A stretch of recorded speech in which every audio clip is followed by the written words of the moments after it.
สบายดีสบายดีมาหากันเจอกันอยู่หันเขาเปียกแต่เศร้าๆเด้อถนัดมาก FC ก็เบิ่งมือขึ้นดิโอ้ยว่าถามสบายดีอยากให้พวกเจ้าบ่พอกันเดี๋ยวข่อยสิโทรหามันหมู่ข่อยอยู่ว่าสิตัดถนัดมากินเขามากินเดี๋ยวจะมาว่าเลยจังได๋ซักกันอยู่นี่กูอยู่บ่ก็อยู่จังอยู่ขนาดนั้นเลยยังขาตะคำอยู่ตะคำสิมาอาหารนี่ซื้อยังเกาะตุ๊กตาเบียร์หวานสิไปเบิ่งตุ๊กตาเบียร์หวานอาหารซื้อยังเกาะ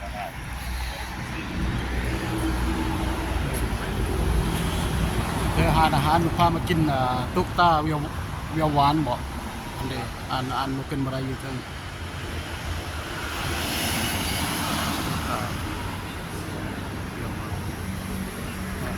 และเป็นพาไปกินอาหารข้ามทางตนาบ้านเรื่องอยู่ใกล้ข้ามทางใช้งามเนี้ยอาหารที่แรกมากินข้าวมาลอกของอาหารมือแซ่บดีว่าสบายดีครับสบายดีโอ้ยบ่มีเงินไหนบ่มีเงินหายเยอะบ่มีโจเพิ่นก็พักงานแล้วเดี๋ยวนี้เพิ่นก็สิอยู่จนฮอดเป็นใหญ่มันกระเปียกสิอยู่โจหน่อยเพิ่นกินกระเปียกคือกันนี่นะเด้อเพิ่นเป็นคนซักเฟอร์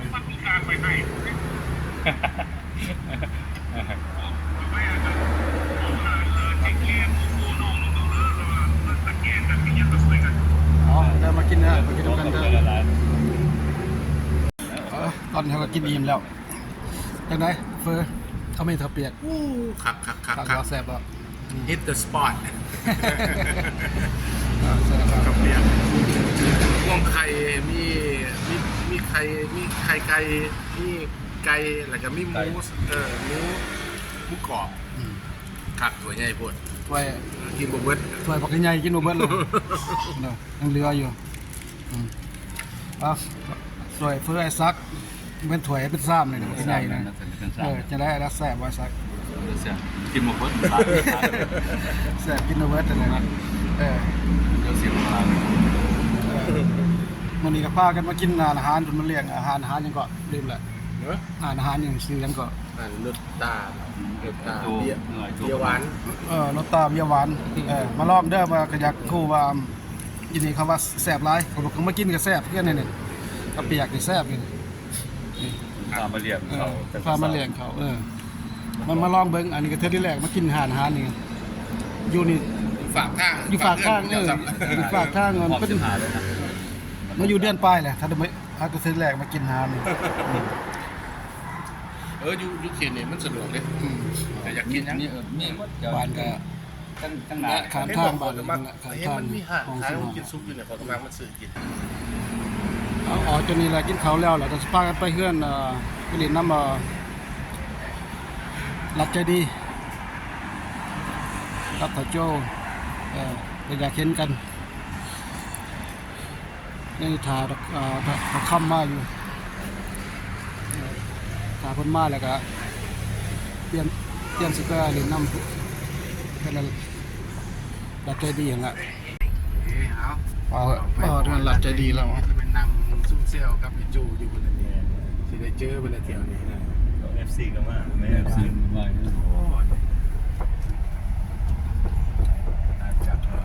ของพักเพื่อนก็เยอะแยะวันนี้เขามาต้อหัวเห็นที่ซอย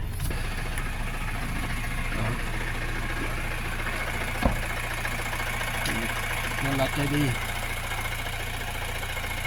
แล้วคุณลุงไม้ใหญ่เราถ่ายตัวหนกม่วง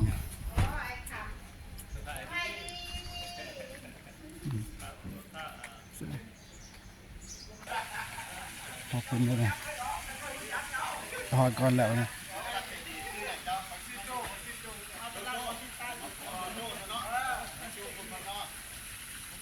ดีใจเจอกันเลย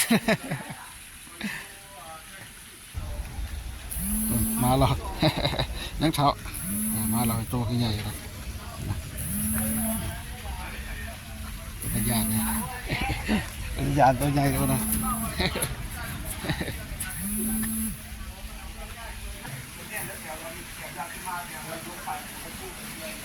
หลับใจดีสบายดี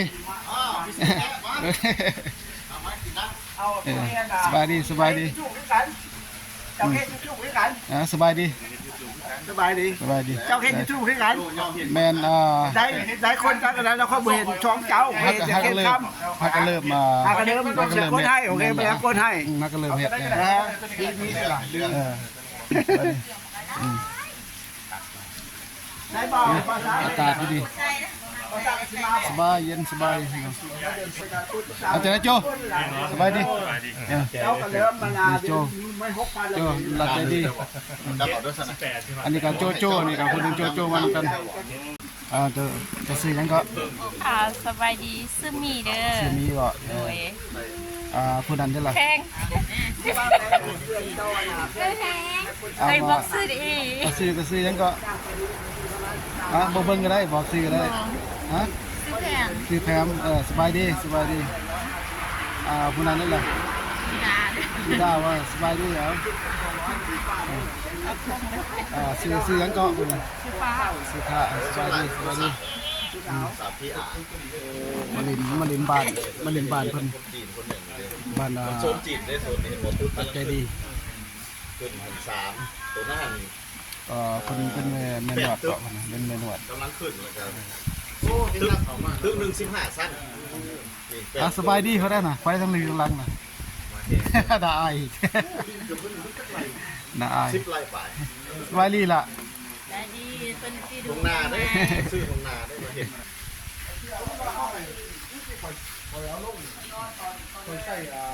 มองตูกระทำคนมาติดป่าเป็นน้องน้ำมันกว้างเลยที่เราสิพยานเราถ่ายเบิ่งที่แคมน้ำไ